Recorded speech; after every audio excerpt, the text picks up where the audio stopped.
All right, everyone, it's me, Julio, again with another shoe review. Oh, yes, amazing. All right, cool. So today I am reviewing the Vans AVE. This is one of the most expensive for skateboarding Vans there is out there. And it's all the tech that kind of goes into this shoe. As you can see right now, there really isn't any like stitching. There's stuff on the heel, and honestly, there really isn't much outside of like this underneath, this like rubber thing on like the eyelets. Everything is like molded / melted together, as you can see from the sides. This shoe, unlike most Vans, is actually a cupsole, which I'm okay with Vans moving in that direction. They use the Ultra Waffle outsole in here, which does feel like the Ultra Cushion sole is just sliced in half. I'm pretty sure you can see like the blue in some angles.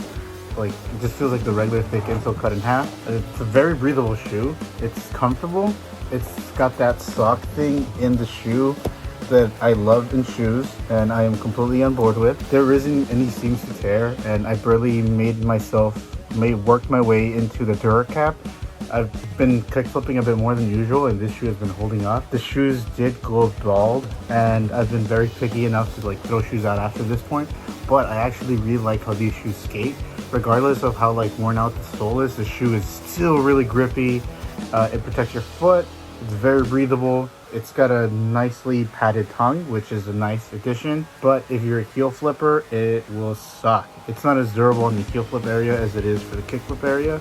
So if you're a kickflip person, this is the shoe for you. It's gonna hold up quite a lot. It's a very breathable, fairly light shoe.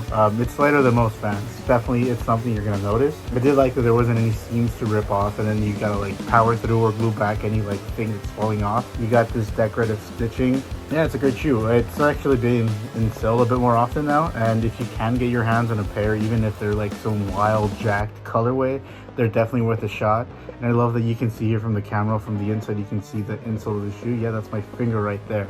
Over and all, it's a solid shoe.